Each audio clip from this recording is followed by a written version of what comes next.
Live via Skype, it's the going to be renamed soon DB&J Wrestling Podcast. I'm your host, Turnbuckle Jim, and the staff to my Triple H is... Oh, man, that's rough. You people don't respect me! No, Fast Count Brian. Alright, well, this is kind of a late rush version of our podcast this week, so we're going to totally change... Abridged as a Raditz kick to Krillin. Sorry. I really enjoy that show. Yes, Dragon Ball Z Abridged is probably the best show on YouTube after us. Yes. Anyway, we're totally going to be changing up the format tonight really quickly since we're going to breeze through it. We're not even going to do a retrospective pay-per-view. We're just going to go straight to our top 5 list this week. Yeah, I mean, do people really care what Survivor Series 96 was? You know, it was like 2 good matches, and there was like the last 2 matches, or last like 2 or 3 matches. Brett and Austin was the whole pay-per-view itself. Yeah, that's pretty much the only reason to watch. Anyway, so top 5 this week is our top 5 things we hated about 2014. Outstanding. Yeah, well, let's just get all the hatred out before we do our top 5 of the best of the year. Mm-hmm. So, do you want to start, or do you want me to start? Oh, I'll start. This is Okay. easy. And there's no real particular order. It's like the first things that come to mind. Yeah. The Batista run. Ooh, surprisingly enough, this is also my top 5 too. So we're kind of condensing things. This is good. It is absolutely ridiculous. Like he was gone for 4 years, comes back, wins the Rumble, like gets booed out of the building because he looked terrible, and they wanted Daniel Bryan to win. That was terrible booking on their part. They have no idea who their audience was at the time. And then they tried to book him as a face against Del Rio. Still didn't work. He was boring at WrestleMania. Yeah. He carried his part, built pushing the Shield, but other than that, it was terrible. He looked terrible in the WWE, but fortunately things got better for him as Guardians of the Galaxy came out and it totally blew up the box office, and it was a great film. Yes. But yeah, it just shows that WWE does sometimes like just says screw their audience, or we don't know our audience, we're just gonna push who we want to push. Yes. And that was just really dumb. I mean, I could see the reason why they want to attach him to a big movie like that, because that's huge. But then again, like, you want to keep the wrestling fans happy, and everybody wanted to see Daniel Bryan win. Just like to the point where they actually had to go and change their booking plans because the fans were rioting against them.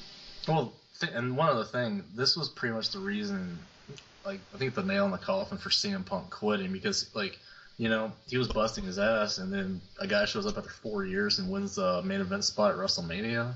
Yeah, that's kind of bullshit. Yeah. Anyway, so that was my number 5 too. What was your number 4? Ooh, I would have to say the injury to Daniel Bryan. Ooh, well, that was one of my runner-ups, but it wasn't really a decision they made, so it's more about a decision. It's just about something that I didn't like. Yeah, that's true. I think you did hate that. I mean, I hated it too. Yeah, it was, and it was good to see him back last night. I just kept waiting for Triple H to like punch him in the face, but, Oh, my neck. Yeah, but and if we're talking about Raw, there's one thing that they've said that was so good that AJ Lee said. Oh, that's so awesome. But no, just like, yeah, who knows how long his title run would have lasted, but I think it would have been better than just 2 matches against Kane. True. Yeah, that was a really poor run. Great hype, but poor run. I really, really hated the fact that he dropped the belt. Imagine 2014 would have been much better if he had stayed champion for the majority of the year. Yeah. Well, speaking of belts, my number 4 is actually Cena getting the belt again. Yeah. Honestly, they didn't take a chance with somebody else and instead just to go ahead and drop the belt to Cena, who dropped it to Brock Lesnar. And, oh man, it was just...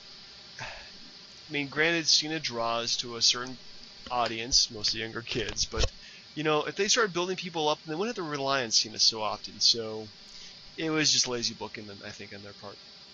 Yeah, definitely agreed. Which actually goes into another point, which would be the disappearance of the WWE title. It's been since September, and the way that match ended, that was it. Like, Cena exposed Lesnar, and then the curb stomp from Seth Rollins, and that's it. Yeah. He fell off the face of the earth. No mention of the guy or the title one time.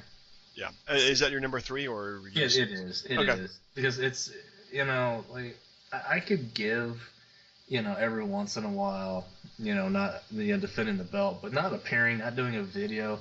And Survivor Series is one of the big four. To not show up to that, I don't think. Yeah, Sting was great, but Lesnar needed to be there. Yeah, I was really mad about that. So that's gonna be my number 3. I'm gonna switch number 2 and number 3. That was actually my number 2. But yeah, I totally agree with you there. You need to have the belt at least show up occasionally. Like every 3 weeks is not too much to ask. Even every 4 weeks, just to have them show up. Do a promo, talk down the audience, or have Paul Heyman do it. Just appear. That's all you have to do. You don't even have to wrestle, but damn it, like honestly, give Brock Lesnar more money so he'll show up for more events, or just take the belt from him, or something. Yeah. So that was your number 3 as well. That was my. I'm changing number 2 and number 3. So yeah, that was my number 3. All right. My number 2 then would be. I think they pulled the plug on the Authority like too late. Ooh. Because this thing had been going on a couple of years now, but I think it was officially cemented when Triple H screwed Daniel Bryan and gave Orton the title last year. Yeah, that was SummerSlam 2013. So yeah, over a year.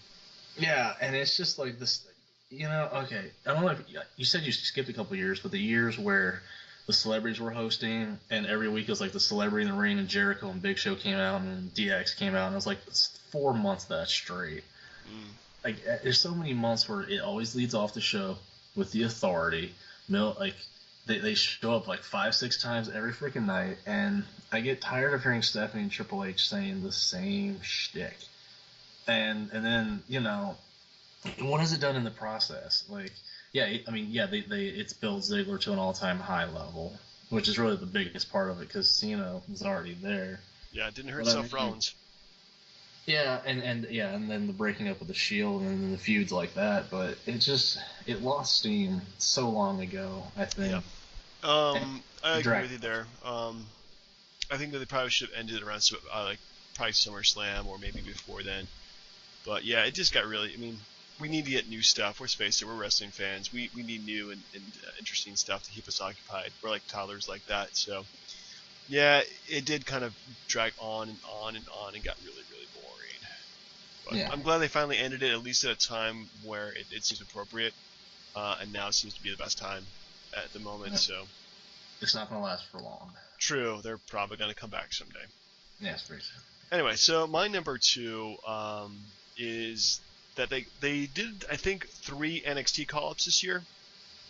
Mm-hmm. At least in terms of the regular wrestlers, not the divas. Of course, they call it Paige, and that's been pretty successful so far. But Adam Rose and Bo Dallas, they've done stuff with them, but man, they haven't done anything to get them over, and it's just really sad because both these guys are incredibly talented and can be doing more, but they're stuck with really shitty gimmicks. And honestly, it's one of those things I hate about 2014. I was really psyched when they first showed up, and then it's just been crap since then. Well, I mean, what do you think about the new Fandango? New Fandango, old Fandango, just a great wrestler. I hate the gimmick. Yeah, I just feel bad, because it's not as if those guys didn't deliver. They just stopped focusing on them altogether. And there's no. Is there one specific reason that these guys just suddenly sucked out of the blue? No. It's like having a new toy. It's really fun and exciting, and then like a month later, like, what else do I have? Yeah. So number 1. And then you're gonna hate me for this one, but my number 1 beef is the WWE Network. Really? Oh my god, yeah. For one specific reason. Everything is built around it now, and it should, because they're trying to make it successful and financially beneficial to the company and all that jazz. But have you noticed how much they only give a shit when, so it initially started right before WrestleMania, right? Yeah, it did. So the 6 months was up right around SummerSlam, when they made it a big push to have a huge card, make it look awesome, pimp out the network. But what happened in the meantime? Fillers, just crap pay-per-views. They mailed it in most of the time. And then what happened between then, like SummerSlam and Survivor Series? To me, they mailed those in too. And the only reason Survivor Series was as heavily hyped and pushed as it was because it was on a free pay-per-view month where the network was free, where they were trying to hook subscribers. Is it going to be good until the point where they give a shit again? Probably not. It just seems like they only care to give you good quality pay-per-views when they need to push the network down your throat. Yeah, I'm not gonna make arguments down there. The network definitely became centric to their booking philosophy. So yeah, it's good because we have all. I mean, I don't have to go back and borrow a bunch of DVDs or buy a bunch of DVDs to watch all these great matches and all these great pay-per-views. But in the same vein, yeah, it is kind of ruining at least their pay-per-views, their new ones, by booking it towards the network and not really. Yeah, they really are kind of dialing in every all the off months. Like, and one other thing, does it cost so much money to pay the people for the entrance music for old pay-per-views, or do they care? Like, Jericho did not have his Y2J music in WCW. Yeah. If you want WCW stuff, it plays like Break the Walls. I'm like, no, it was like the ripoff of like Even Flow.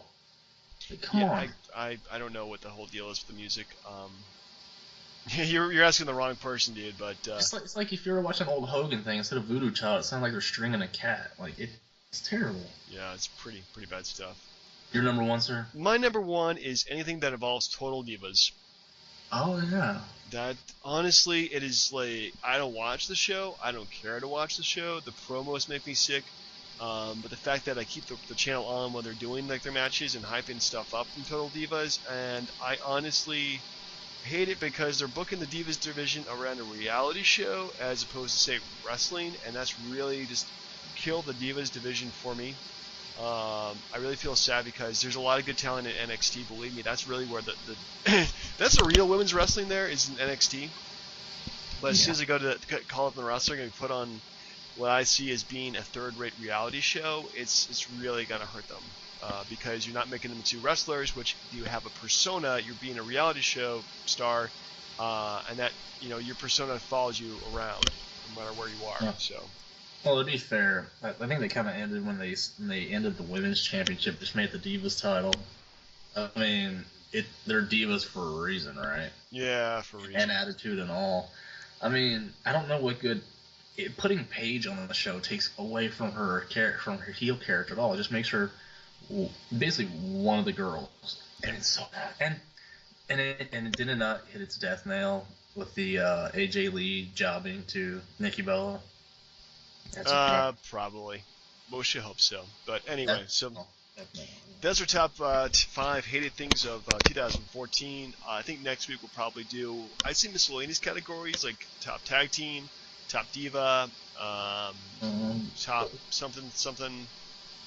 Yeah, if we're gonna trash the Divas, I don't think they need a top 5 because it would be AJ Lee Page. AJ Lee Page, yeah. Okay, so I don't know. We'll probably do like top 5. Top tag team at least. Top. Well, I'll figure out some miscellaneous categories to send you during the week to digest during Thanksgiving. Or if we had research, we do top 5 most ridiculous Edge references and top 5 lists. Oh my goodness, that actually requires like going back and listening to our shows, and that's painful enough. Oh well, yeah. I mean, fair enough. All right, anyway, so really quickly, I just wanted to breeze through Survivor Series and Raw. To be honest, I saw maybe half of Raw, and it just really bored the crap out of me. Now that I have like no reason to watch it, so I thought it was okay for what it was, but nothing spectacular. I got to watch maybe the Mizdow match. Yeah. And Survivor Series really had only 3 matches to talk about. Overall, the show I felt was kind of disappointing because there's only like 3 good matches. If you counted Dean Ambrose and Bray Wyatt, you shouldn't have. I thought it was great. I thought it was a good match, and the ending was was different. It wasn't a match. Like, he got disqualified like right off the jump. No, they were wrestling for like a good 15 minutes. Oh, well, I guess I fell asleep on that part. I guess you did, but yeah, it was, at least the main event was really delivered. I thought that was good. Yeah, and Big Show again. Turning that heel. Like, him and Mark Henry have flip-flopped so many times. It doesn't matter anymore. It doesn't freaking matter. And then what? They build up Ryback to job, Henry to job, Big Show to pull a crybaby, why am I why no one cares? Now he's just building up Eric Rowan, and then but the whole point was Ziggler. Ziggler stole the show. That was his main event push. Yeah, that was good for Ziggler. The ending I thought was Sting coming out and beating up Triple H. It was something I didn't expect. I like that. Somebody didn't expect really, even though everybody knows Sting was going to show up at some point. Yeah, but I mean, does it set up Sting and Triple H for WrestleMania? WrestleMania or maybe Royal Rumble. Maybe as soon as that. I wouldn't want to give it away at Rumble, honestly. Well, you got to do Sting under Triple H at Rumble, and then you got to do Sting Undertaker for WrestleMania. Considering how Undertaker looked against Lesnar, I'd rather Triple H fight Sting. But I mean, another thing that bothered me, like the fans were into it, which is incredible for a guy in his mid-50s who hasn't ever stepped in a ring for them, and WCW died 13 years ago. To have that kind of presence today is still pretty freaking awesome. It is pretty cool that everybody remembered him and knows who he is, and they're chanting, "This is awesome" when he showed up. Yeah, maybe through the network they discovered the awesomeness that was Sting. I was a Sting fan until he started wrestling again, 97. But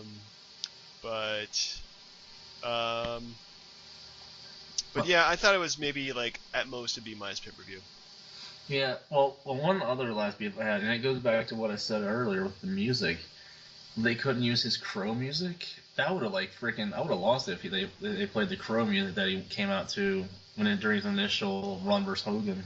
Yeah. I would have lost my freaking mind. That music was fantastic. Yeah. It's like ska, ska, ska.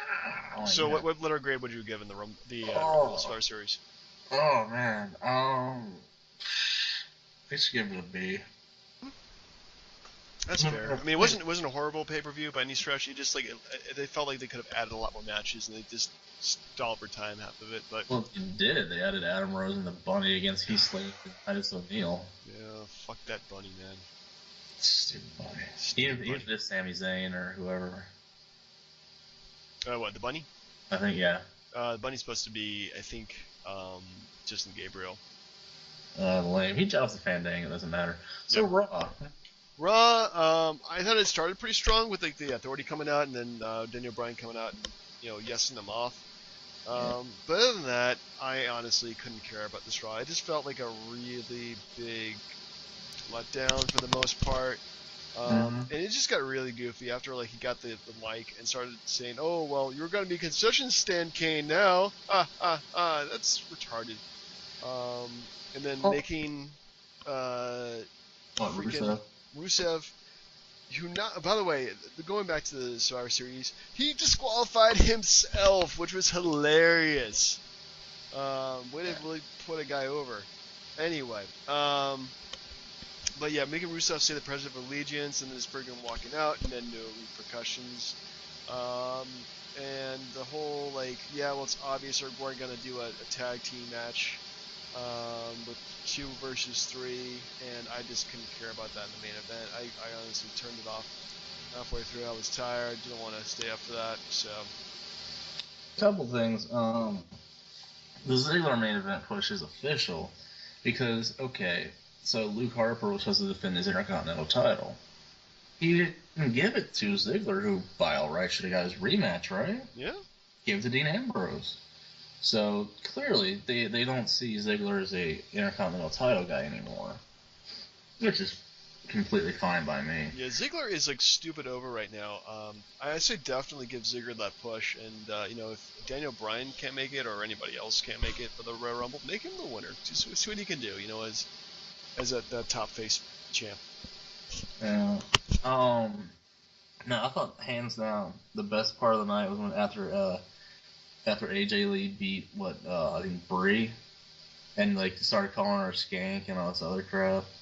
And then the best line I've ever heard was when she yelled at the Bellas and said, "Yeah, you do something like you do know that talent is not sexually transmitted." I was like, damn. That is pretty harsh.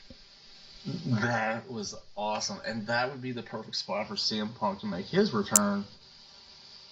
And then debunk what she said? I don't know. But that's still if that doesn't lead to something with like her getting fired by Cena, who's in charge, or whatever. Make Cena the heel. Fire her because of her being married to CM Punk, and just make it a big thing. Yeah. Why not give her some more of a push because they haven't pushed anybody else in the past year. But see, here's the thing: what are they going to do with Ziggler now? Because Big Show is fighting Eric Rowan, who's getting a push for whatever the stupid reason. I don't get his gimmick at all. I don't. He's like a redneck. He wears a goat mask? Don't you? No, I just look ugly. It's not the point. No, God. Did you read the thing on Facebook where Mick Foley said he wonders how long Miz Dow's knees are gonna hold up carrying the Miz as long as he does? Yeah, I thought that was pretty funny and appropriate too. We didn't talk about that match because it was all like the crowd chanting for Miz Dow, not for Miz, and it is funny and definitely says a lot about Damien Sandow and the fact that he has been over just because he has embraced the stupidest gimmick of all time and just made it so great. Well, it does speak a little bit to the Miz because the Miz, if no one hated the Miz, no one would care. True, Miz is a dick, but still, the stunt double is pretty cool. And were you at all surprised that there was no Randy Orton last night, or yeah, that especially when they did the Survivor Series in St. Louis, you kind of expect Randy Orton to show up at the very end and do what Sting did, just like take out Triple H or something like that. Yeah. But he didn't, and he didn't show up last night. So I'm waiting for the Viper to strike. Maybe he's got some beef with Seth Rollins and he wants to take him out at some point. All right. So real quick, they've already announced Ambrose and Rollins for TLC. You mean Ambrose Wyatt? Honestly, yeah, Ambrose Wyatt. Yeah. Well, wishful thinking maybe. So where does that leave Seth Rollins? Is it Cena, Ziggler, Randy Orton, a combination of the three? Well, number one, they really need to put the belt back on somebody who's going to be showing up day in and day out. So I think I'm hoping at some point they get Brock Lesnar to wrestle. Maybe he'll drop the belt somehow. And then, they can actually, like, all four of those guys can actually feud over it. So, but right now, it's just so sad. You know one way I thought about doing it? Like, let's say, like, they can film this anywhere. Like, let's say it's, like, Lesnar. You can do this, I swear to God, do this anywhere. Like, do it on, like, the side of the road where, like, Lesnar, like, taking Sable to eat somewhere, and he gets out of his car, and, like, Rollins, like, slams the door on the car and starts, like, ramming his hand into it and, like, beating the crap out of him. And then just pins him right then and there and takes the title and runs home. I don't care. That's pretty crazy. I don't think it's going to happen. Or, like, like maybe he shows up at Raw and the second he gets out of his limousine, Seth Rollins attacks him and then cashes in backstage and wins the title and runs the hell home. I think SC has to be in the ring. But anyway, man. So, next week, you want to do retrospective pay-per-view, or let's hold off on those for a while, I think. It's up to you. It takes up 3 hours of my life each week, so I think we should probably take a break, at least for now. At least this week, Yeah, at least this week, because, Thanksgiving and all. I mean, we don't want to lose focus on the Attitude Era, right? Because we got to SummerSlam, we just haven't gone through the Highway to Hell yet. Yeah, oh my God, actually, that is a pretty good pay-per-view, so we'll pick that up next month, then. Okay. All right. This is a good abridged show, sir. Yep. So, for the DB&J Wrestling Podcast, soon to be renamed into something better, please put your ideas in the comments, like us, dislike us, follow us on Twitter. Yes. Have a great Thanksgiving, everyone. Yep, happy Thanksgiving, and Brian, have a good one, man. You too, sir. Yeah.